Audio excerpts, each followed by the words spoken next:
room for Coach Malia, Caitlin, raise your hand, get a mic around to you.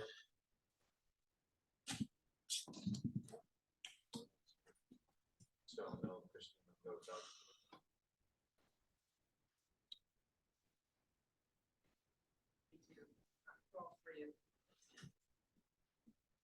All three of you could you describe your emotions and the fact you were in the lead with what 2 minutes to go, just the fight you had.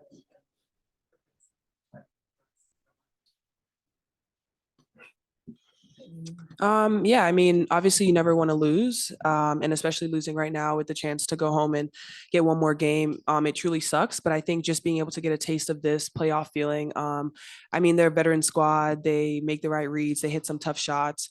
And so, I mean, that's hard, but I think just looking at this, looking at how far we've come from the start of the season to now, I mean, I'm just super proud of our group because I think we had such a special 12, and I just can't wait to see what the future holds. Yeah, obviously a tough one, especially because we climbed all the way back in and definitely had our opportunities late. And then a few different miscues, and it's back to a 2-possession game, and we couldn't quite get over the hump there. So, like AB said, like it's a good little taste of, you know, what's possible for this organization and for this franchise. And there's a lot for us to, you know, hold our heads high about. You know, this team won, I think, 5 games 2 years ago. So, we're a young group, a pretty inexperienced group, but we came together and I had a lot of fun playing with one another. And that's sometimes the worst part of it is like you feel like you're really playing your best basketball and then it has to end. And but like I said, proud of this group, stayed resilient all year and had a lot of fun together. I think the word that Caitlin just used when she said resilient, I think that's what I'm sitting here. You know, we're all competitors in that locker room, and so it doesn't feel good. It just doesn't feel good to leave here and not have the opportunity to get another one and an opportunity to move forward. But the resiliency that these guys showed all year. But God dang, give Connecticut credit, right? Like they are an extremely good team. Proud of these guys for how we played on Sunday, and they took from that and really did what we asked them to do tonight and gave ourselves a chance to win. Really proud of these guys, but these guys are hungry, and like AB said, it sucks. Like AB said, they were having to, and it ends now. Got 2 in the front row. We'll go Doug, then we'll go Chloe. Caitlin, you guys were right there. I mean, the AB's layup, I think, put you up 1 with 2:05 left or so, and then they made plays down the stretch. You guys couldn't hit the shots you needed. You've been in a position before in college where it ends suddenly. How long do you think it's going to take you to sort of process the season you've had, which is obviously we talk about record breaking on the court and off the court, to enjoy now what you did over the course of the year? Yeah, it's definitely different for me. I feel like basketball has really consumed my life for a year. So I feel like it'll be good for me to kind of reflect back on everything that's happened. Like, I feel like I didn't even have time to really reflect on my college career because it ended so fast. And then I came here and was trying to give everything I could to this team and kind of move on and put all that behind me and help this team, you know, get back to the playoffs. So I feel like taking some time to myself and really enjoying that and reflecting back, and, you know, it was special. There was a lot of things that this group accomplished that, you know, a lot of people probably didn't think was possible, 1, to start the season, and 2, after the start we had to the season. So, yeah, it'll definitely be probably a little weird for me over the course of the first couple of weeks. And then I'm sure I'll get bored and pick up a basketball again. So Stay in the front row, go Matt, then we'll go Chloe.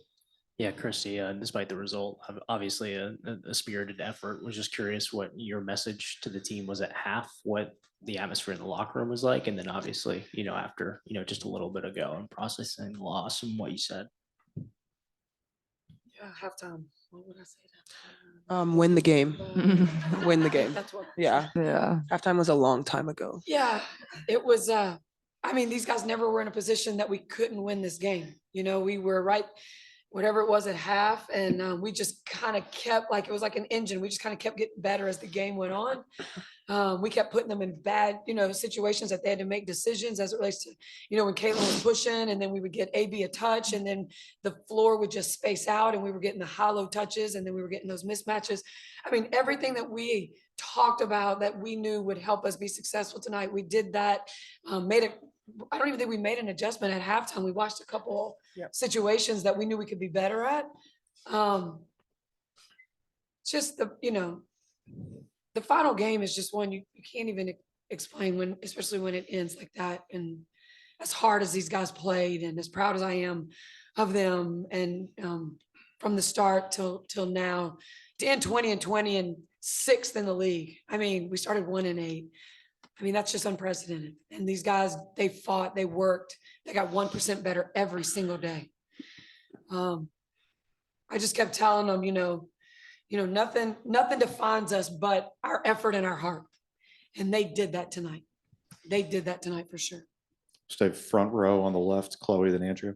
Yeah, Aaliyah obviously coming in last year, going 13-7 or 13-27, then missing the playoffs, to the differences of this year of kind of going 2020, getting into this playoff push. Just how can you characterize the differences between last year and this year? Yeah, I mean, I think my rookie season, I think it was a rebuild year. And so when you're looking at a rebuild year, I mean, everyone wants to obviously jump to the championship and bring home a ring and everything. But I think when you look at basketball as a whole, and when you look at where you start to where you are now, like, it's about stepping stones. And I think in 2 seasons, we've made the right steps to go forward. And I'm excited for what the future holds, because we won 13 my first season, now 20 this year. Like, we're on the rise. And I think it's important to keep that as the focus, because obviously you're not just going to come in and win a championship. There's so many franchises here that had to build. They had number 1 picks after number 1 picks after number 1 picks, and then they won championships. And I think everyone is just so in the rush for a ring in this moment. And obviously we would all love that, because that's what everyone competes for every single day, especially just being a competitor. But I think just looking at where we are, we're in the right steps. Front row left, Andrea, then Scott. Caitlin, they said on the broadcast tonight that you were not going to play overseas. You were going to take some time. Can you just tell us a little bit more about that decision? Are you snitching? You snitching on you? I don't. I was focused on beating the Connecticut Sun. I haven't thought too far down the line. I don't know what I'm going to do tomorrow. I don't know what I'm going to do the next day. So maybe play some golf. I think that's what I'm going to do until it gets too cold in Indiana. So I got that. I'll become a professional golfer. Not too much, babe. Yeah. Just wait, keep it basketball.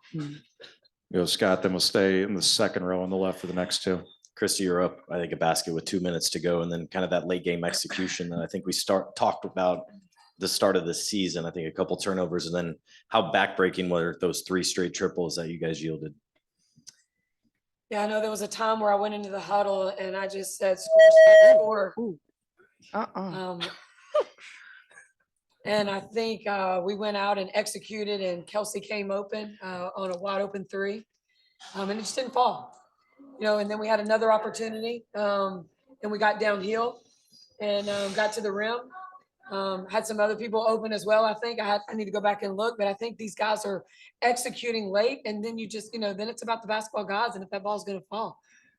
Had a couple of defensive situations that we're gonna go back and be probably really upset about. But I mean, these guys, they battled, and these guys, they're a great team. Connecticut is a great team. And if you just for a second have a lapse, they're going to make you pay. And that, I think that's what great teams do. And these guys have a great opportunity to go and win this thing. I really believe that.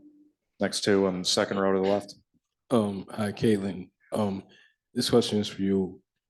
For everybody that knows clearly, unless they've been hiding under a rock, they've seen you start from your last college basketball season to go into the draft to, ever since last season, the lights have been on.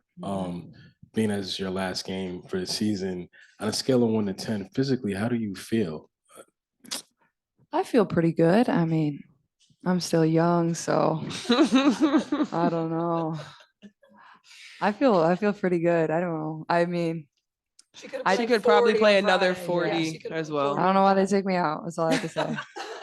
But no, I know I played 40 today. Yeah, but I feel pretty good. I feel like and it kind of had to be an adjustment over the course of coming from, the college level to the professional level, like you're playing, game, day off game, like you got to really take care of your body and prioritize that. And nobody's here to babysit you. Like you're a professional, like this is your job. Like you better figure it out and do it yourself. So I think that's something that, as my career continues to go down the line, it's something you're going to have to, take a little more pride in probably, and, probably won't feel young for forever. So, I mean, I hope maybe, I don't know, but yeah. Aaliyah, you talked about the steps it takes for a franchise to go to win a championship. You're entering your second off season. What lessons did you take from your first off season that you're going to implement to help improve yourself, but also the team? Yeah, I think just continue to work on my training, continue to make sure that I'm doing all the right things. Especially, I think when you look at the way we played our rookie season, my rookie season to this season, I think the pace was just a lot faster. So now I think just having a better feel of that, especially going into this, is going to be a better gauge for me for this off season. But I mean, just continue to work. Got Sabrina, then we got a few on Zoom after that. For Christy, obviously you have to sit in this moment, but at what point do you get to be excited about what the future holds for this team? And do you feel like you guys have everything in this locker room that you need to get to that next level? Oh, for sure. We definitely have the pieces to have some great years ahead of us. I mean, this young talent that we have, and yeah, it's kind of the advice that I've been given all year, just, with the sold out arenas that we've been playing in, and the way these guys have just kept growing. Like they've just kept growing into being where we are right now. And, when you're in it, it's hard to just take a second to just look and like enjoy it. We're always looking for that edge. We're looking for that next, whatever we need to do to have these guys ready. We want to make sure they're prepared for everything. So probably take a couple weeks to kind of decompress a little bit. Looking forward to getting a good night's sleep and not waking up just thinking basketball all the time. But that's the job. That's what we do. And these guys, they make us look really, really good at times because of what we have in that locker room. Go to Zoom, Tony, and then Akeem. Tony, go ahead. Yeah, hey, can you guys hear me? Yep. Yeah, Christy, what was important for you to say to your team in the locker room right after this game ended?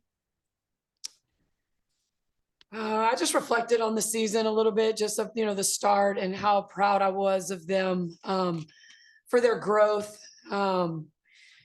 Just getting, our goal was to make the playoffs, and, we achieved that. So started there. But just proud of the adversity that these guys went through. Just the expectations that were insane for us to start this season, and what people thought we should be doing, and just the, just the outside noise that these guys had to endure from game one till now. It's a lot of hurtful, hateful speech out there that's happening, and it's unacceptable. It's unacceptable for any of these guys. This is basketball, and this is their job, and they're doing the best they can. And when it gets personal, to me, that is just when, there's no reason for it. And these guys have to listen and watch that. Social media is their life. That's just what they do. And they have to read and see these things constantly. And just all of the, the stories that are made up, just of what people see or think they see. I was given a technical because I said F you to the officials. False. So it's just this new world that we're in, and it is just not acceptable when it gets personal for these guys to have to deal with that. So they handled it and kept showing up and kept coming in our locker room and kept finding ways to get better. And we freaking landed in the playoffs after we started 1-8. And that is an incredible story to talk about. The last two, Akeem, then Mike Vopel. Yes, Coach, just how big of a boost did Tammy give you by inserting her into the starting lineup? And just how important is it to continue to add pieces around your core and find more contributors off the bench? Yeah, I thought Timmy did an excellent job. The thing that she brings for us is her speed, right? Like she's able to get out, run in transition, which means that if you are guarding Timmy and you think you're going to try to get an offensive rebound, you're really thinking, I better get my ass back because Timmy's about to run. And we've got guards that are going to hit her in stride. And that is just something that I thought, when you get to the playoffs and you're in an elimination game, you got to find something to try differently. And I thought she did a great job for us. She defensively, her length and her speed, just movement, her veteran presence out there, just did a great job for us. Mike Vopel, last one. Yeah, thank you. Caitlin, you talked about the past year. Literally, it's almost been a year since the crossover at Kinnick, and it's been sort of nonstop, as you said. I wondered, can you even begin to pick a favorite moment? Because there's been so many. And how would you rate how you played basketball this year in the WNBA? Just not as a basketball player. You're a tough grader, but how would you rate it? I am a tough grader. Oh gosh, honestly, like I feel like there's been so many amazing moments, but it's the moments that like none of you see that I enjoy the most. It's not the basketball. It's the people that I get to spend it with, whether it's my family, whether it's my teammates. That's what's been most special for myself. And I feel like those people are the people that know me best. Those are the people that I really care about. So like at the end of the day, like basketball is basketball, like it is what it is. And the people around me are what allow me to be really good at it, allow me to have a lot of fun, allow me to be myself. So I don't think it's like anything on the court that like I would pick. Like, yeah, there's been a lot of great moments, making the playoffs, getting drafted, whatever it is, making the national championship game. Like that's all really cool. But at the end of the day, like it's the people and the relationships and the memories outside of that. And if it's not for you as a professional athlete, like I feel like you're doing it wrong. I mean, yeah, championships are great, but hopefully we have a few of those. But if you want to have really good relationships with people at the end of the day, so I feel like it's all of that, and you can't put your finger on just one thing because there's so many. And then, I mean, I don't know how I would grade myself. I'm a tough grader. I feel like I had a solid year, but for me, the fun part is like I feel like I'm just scratching the surface, and I'm one that's nitpicking every single thing I do, and I know I want to help this franchise get even better, help my teammates get even better, be better for my teammates. And I know there's a lot of room for me to continue to improve. So that's what excites me the most. I feel like I can continue to get a lot better. And before we know it, I'm sure we'll all be back here and ready for the next year. Thank you, everybody. Good job.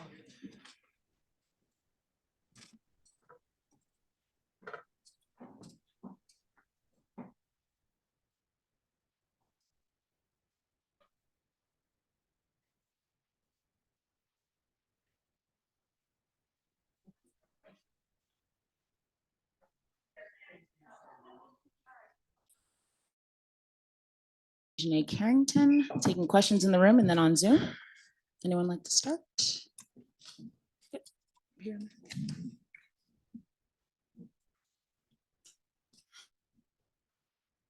Alyssa, I wanted to know, on a night like tonight, when you turn more into a scorer than we're used to seeing, is that just based on how they're defending you on the other side, or what makes you decide to focus more on offense versus facilitating as much as you normally do? It's playoff time. We kind of went through a little drought, and this is what I live for. Playoffs is what I'm waiting for all season long, and that's my game. I can hit you scoring, rebounding, assisting, and in that moment, my team needed me to score, and that's what I went out there and did. Over here. Question for Alyssa. Usually Oh. we're used to seeing DJNA lock up and put the straps on, but you had a moment yourself in the third quarter where you locked up and caused a shot clock violation. Could you talk about the defensive effort that you put in on that side of the ball? Yeah, I mean, I've been on the all defensive team multiple times for a reason. And in that moment, I like to mess around with Nay and do her little thing just to have fun. But just a huge moment for us, and getting a shot clock violation. And anytime you get anything like that, it just gives your team even more momentum. And it got our fans going as well. So just a lot of fun out there. Maggie? Oh, sorry. Dom and then Maggie. You could both kind of speak to it, but how has Marina fit in with the team coming in the middle of the season, late in the season? Obviously, she's got someone who you seem to want to have the ball in a big spot as much as anyone. She had a big shot tonight. So how has she fit in, and how has she become maybe a little bit of an difference maker for y'all? We knew she was going to be a difference maker for us. Part of the reason why we went out and got her. She's a different guard for us that can create and is not scared of the moment. And, unfortunately, Ty goes down with the ankle injury, but to have somebody like her off the bench that comes in and she's a bucket. And, we were honored to play harder defense. And she goes out there and does that for us as well. And she's just come in and been a great teammate and has done whatever has needed to be done, whether it's come off the bench, be in the starting role, and definitely happy to have her on our side. Also for you, AT, you've said before you see a lot of yourself in Dijonay. You've been here you've been here her past 4 years. What's it been like to see her get MIP, especially only 4 years into the league? A huge moment. I mean, we've been on her over her entire career just because we know what she's been capable of. And I think this is just a moment that shows just the beginning of what she's capable of. We've always had the utmost belief in her and just a cool moment just to see her, get the recognition that she deserves. And, this is just the beginning for her. And also for Dejanay, just on winning that award, what did it mean to you? And then the second part of that is Veronica Burden obviously had a bigger role tonight than usual. I saw you were kind of celebrating with her after the game. What did you tell her, and kind of what was it like to see someone who normally doesn't play as many minutes have such a pivotal role in a win tonight? Yeah, it's always exciting to have, your hard work and all those things recognized, but also, shout out to my team because the position that we're in allows me to be able to garner awards like that, finishing at the top half of the league. And then with V's ready every time whenever her number is called, whether it's for 2 minutes, whether it's for 25 minutes, it doesn't matter.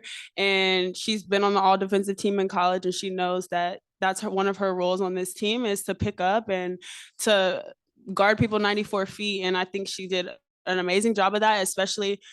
And then on the offensive side, she was aggressive today, and we needed that. We really did.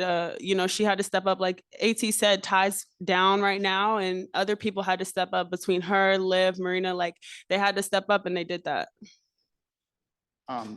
This question's for both of you. There's been a lot of noise across the country heading into this series and before each game, but before each tip-off, from each tip-off to the final whistle, the Sun have been locked in, professional, and taking care of business. What does it say to the professionality of this team that you've been able to shut out the noise? Honestly, it's been a lot of nonsense. I think in my 11-year career, I've never experienced the racial comments from the Indiana Fever fan base.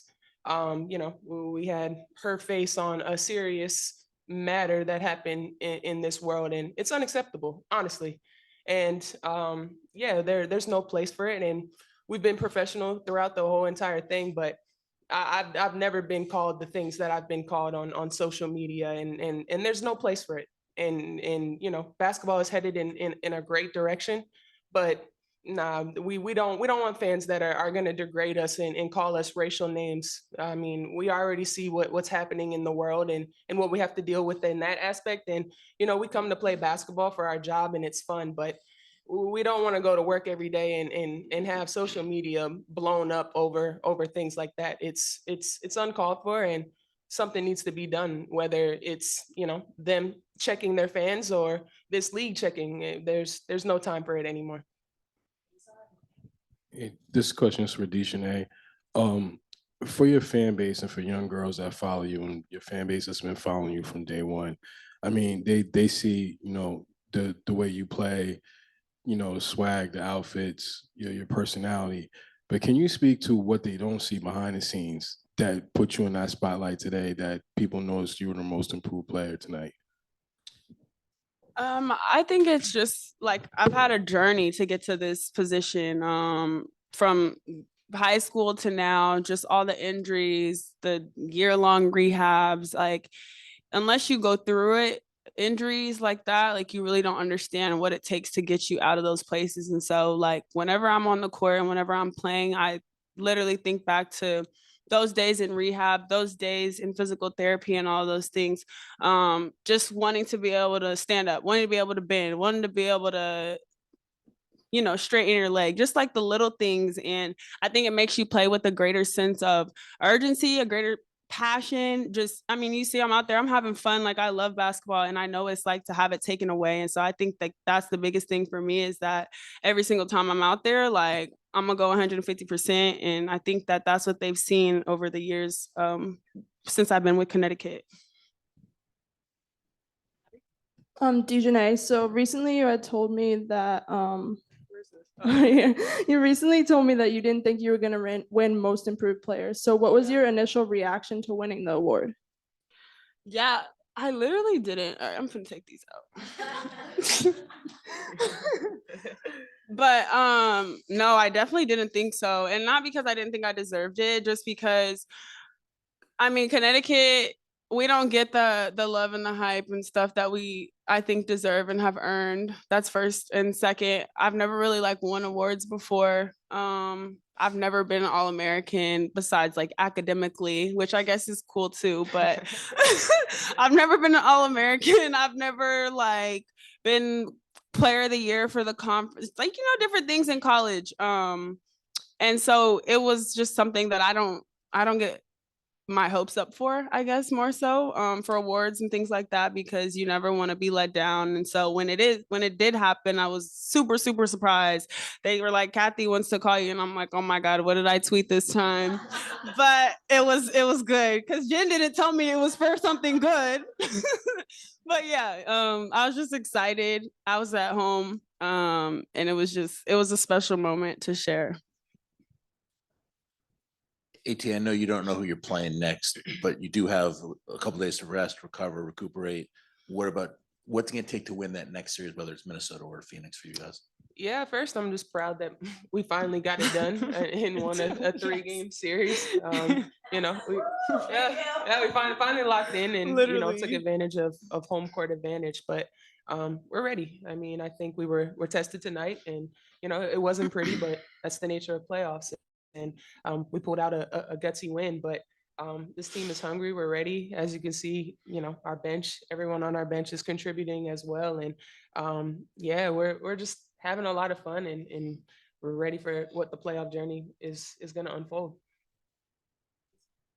Nay, you're on lockdown season, seatbelt season this year. First, who gave you the name? Where did it come from? And who is on your Mount Rushmore for defensive players? I can't answer the last question, but the seatbelt thing was like me and Ty's little joke for the beginning of the season. I think we actually had a presser here early on in the season, and she had mentioned it like it's seatbelt season. And then like the click it or ticket, my brother, he came up with that one. So shout out to them. But yeah, we kind of just ran with it. And I don't have a Mount Rushmore. I'm sorry. Taking questions on Zoom. Let's start with Nathan. Hey, question for Dejanay. What do you take away from this team's collective defensive assignments, which forced the Fever to heavily rely on their main 3 scorers who fell short tonight? I think everybody stepped up like defensively. We forced them into tough shots, whether it was shot clock violations or whether it was just, last second heaves.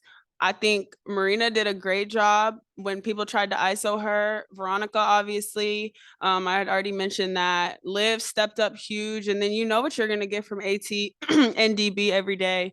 And so I think it was just a complete team effort defensively. We obviously had our laps and things that we struggled on, whether it was rotations or coverages, but I think we stepped up when we needed to. And last question from Kevin. Good evening and congratulations, Dejanay, on Most Improved. This question is actually for AT. As a leader of this front court, how proud of you are you for Olivia Nelson-Ododa, who tallied 24 minutes and had a really good defensive assignment on both Fag Benlay and Aaliyah Boston? How proud of you of her development this year, and what are you looking forward to moving forward as you move forward into the semifinals? Yeah, I mean, we're super proud of Liv. I mean, she had huge minutes and moments down the stretch, and you know, just credit to her growth. You know, last year she kind of got thrown into the fire with Bree's injury, and you know, she stuck with it. And you know, we're super hard on her at times, but you know, from the moment she stepped on the court, she was locked in, and that's what it's going to take. And like we told her, we're super proud, and this is just the beginning for Liv, and you know, she's just going to continue to get better and better each and every time she steps onto the floor. Thank you. Thank ladies. you.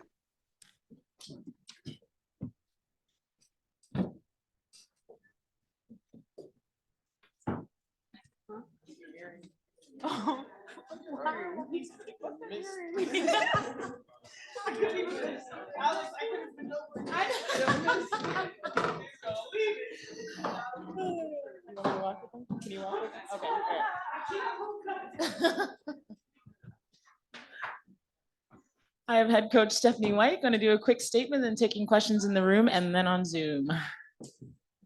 Go ahead, Steph. I'm proud of our team. You know, we came out, we got knocked in the mouth, we responded, we got knocked in the mouth again, and we made winning plays down the stretch. And those winning plays came from lots of different people. And I think that's the thing that I'm most proud of, is that we got contributions from everybody that stepped foot on the floor, that everybody that stepped foot on the floor, especially in the fourth quarter, made plays that were critical to us being able to come out with a win. Taking questions in the room, Anthony? Coach, the game in the second half got very physical. Players were falling on the ground and so forth. And it looked like, you know, the fever punched back. What'd you say to your team to get them going? Because there was a number of lapses with layups. What'd you say to your team? I probably can't repeat everything that I said to the team, but basically that we have to be disciplined to our coverages. You know, we can't get lazy. We can't lose our focus. We can't relax.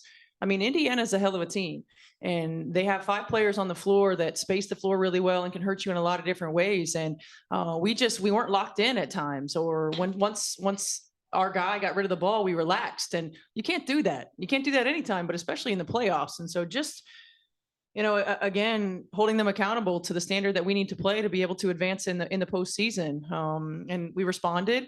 We didn't have long lulls and long periods of time where we had breakdowns defensively, or long periods of time outside of the first quarter where we didn't score offensively. So I was proud of our team to be able to respond. You've obviously seen AT do this many times, where she kind of just takes over Yeah. like this, but was there anything in particular you saw, or a specific moment when you were like, oh yes, this is this kind of night from her? Yeah, I mean, I think initially just how aggressive she was to the rim. You know, there are times throughout the course of the season where I'm talking to AT about she needs to shoot the ball more and not always look for the pass. I thought she was aggressive to the rim. She was locked in on her finishes. You know, she wanted the ball in her hands. You know, we always know what we're going to get from AT, certainly night in and night out. But when she takes a little bit more ownership of putting the ball in the basket, we're a better team. Steph, Where are we at? right here. Oh, hey, sorry. Sorry. Alyssa was asked earlier about the noise around the team and just maintaining the professionalism. There's been a lot of commentary around this series, and she talked about racial remarks she's received this year and how she's never experienced that in her 11-year career. And I just wanted to know, Dejanay also posted earlier in her Instagram an email, a really offensive email that someone sent to her, coaching this team and what the players have had to experience. I just wonder if you have any thoughts or comments on what they've had to go through, and also on Alyssa's call for the league to potentially step in and do something about it. Yeah, I think it's you know, sport is a microcosm of life and of society. And I think right now, not right now, but we've seen a lot of racism, sexism, homophobia, transphobia throughout the course of our country. You know, sport is no exception, and it's unacceptable, to be quite honest. You know, I think the thing that frustrates me the most is that, you know, and is that I say we, because, you know, I work in television as well, But we in the media have to do a better job of not allowing trolls in social media to become the story. And I feel like we have allowed trolls in social media to frame the narrative of what the story is. And it's unacceptable. It's unacceptable. And we have to do a better job.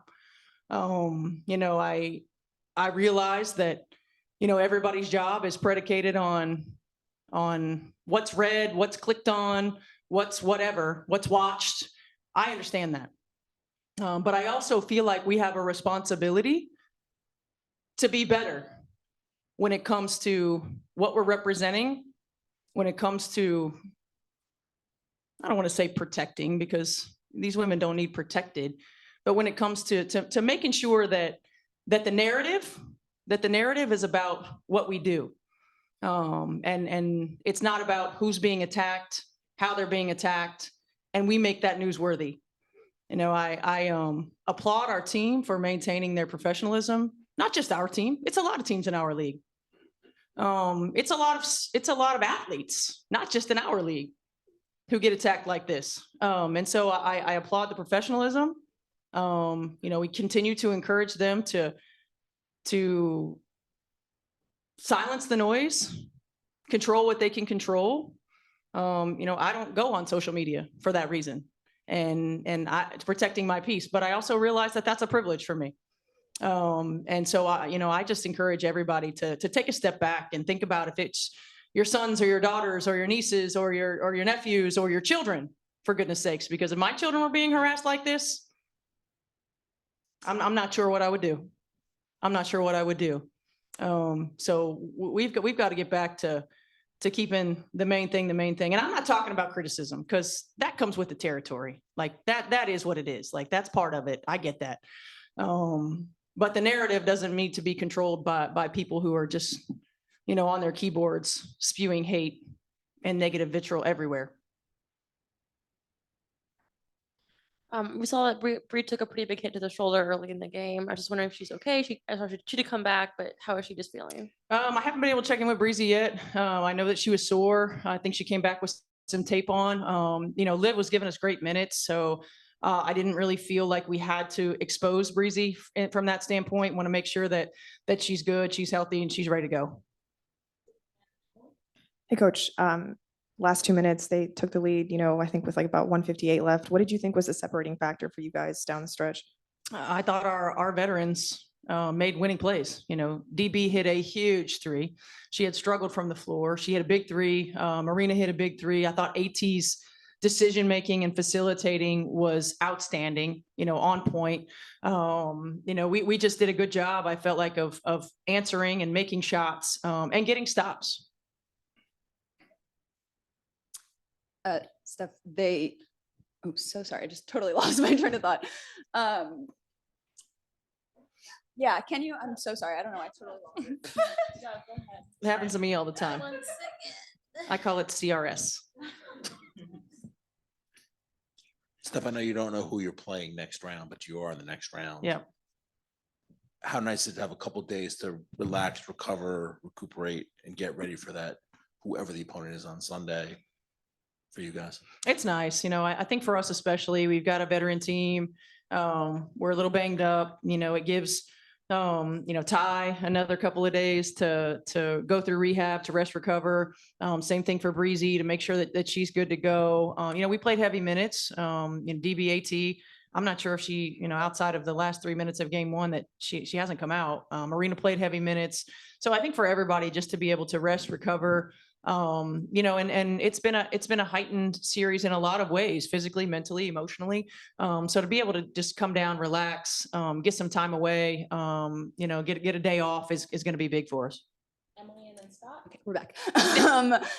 Marina was so clutch down the stretch. I mean, Yeah. I know you talk about her ability to kind of get hot in key moments. I mean, what kind of goes into a player like that being able to get hot at the right moment and come up in you know, that stretch right there? There's just no fear, right? There's just like this fearlessness, this ability to be short-term memory, like, is gone. Like, she's just, you know, she doesn't think about the last play. It's always the next play. She always feels like And I always feel like, every shot is going to go in. And you have to, have players like that. She's not afraid of the moment. She's not afraid to take the big shot, the tough shot, the next shot. And that's, something that we have desperately needed. And certainly she's continued to be a difference maker for us. But her facilitating, I thought, was really good too. I mean, I thought she did a good job of finding AT, of getting everybody else involved. We're going to do Scott, Azar, and then end on Zoom with Kevin. How much did your defensive versatility shine through in this series? And then also you talked about the end of the game, but also going into halftime with another monster run. How critical do you feel like that was on maybe the momentum of the game? I think it's huge, to be able to end quarters, starting quarters and ending quarters is really important. I think we ended the half really well, obviously ended the game really well. Having defensive versatility is important for us. We've got a lot of different players who can do many things, but we also have to be able to keep teams off balance. We can't be predictable. Teams in this league are too good. We can't show them the same look every time. We've got to be able to make changes, particularly in a series. You play them once in a season and then play them again a few weeks later, and a few weeks later, okay, maybe you can get away with that. But you've got to be humble enough, flexible enough to give different looks to keep people off balance. So I thought our ability to do that was important. I don't feel like we always executed it at the level that we need to continue to advance. But I felt like our players were receptive. We got after it and we were able to continue to give different looks. Hey, Coach. You guys really beat Indiana team tonight that I don't think a lot of people wanted to see in the playoffs, other teams in the playoffs.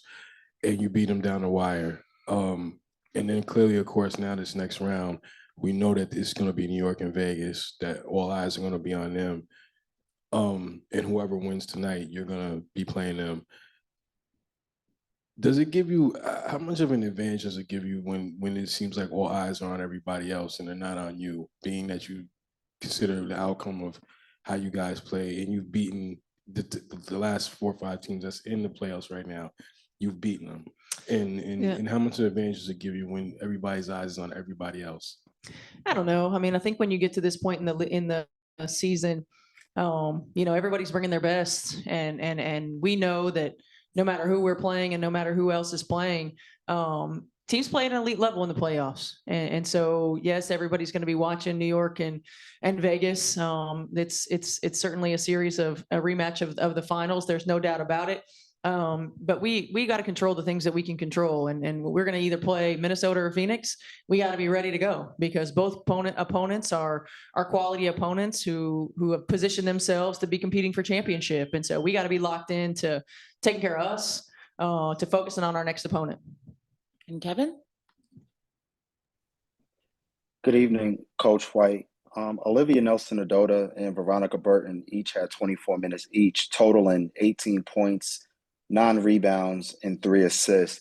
How important was it for those two to come off the bench, knowing that Breezy had the shoulder situation and Ty with the ankle? How important was them two coming off the bench and giving you those quality minutes and giving you great production off that bench? And how proud of you are both of them for doing that for you? They were huge. They really were. In a perfect world, you have a 8-man rotation. But those two came off the bench and gave us not just quality minutes and quality plus minus in production, but made winning plays. V comes out and we use V a lot like we use Nay defensively. Like she's always got to check a tough offensive player. I thought Liv was outstanding. She was efficient. She was effective. Her defense was on point. She was attuned to the schemes.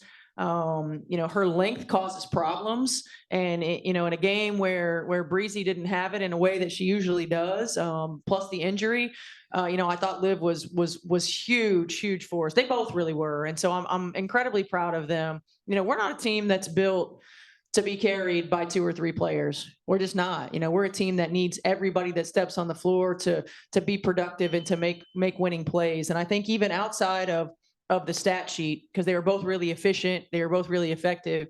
the hustle plays, the extra efforts. V taking the charge on the out of bounds play. That was a critical moment. Liv contesting and getting a couple of block shots at critical moments. I mean, all of those things are instrumental in winning the basketball game. So I'm really proud of them. They stepped up big time, and we certainly needed them. Thank you, Coach. Thank you. Thank you, Coach.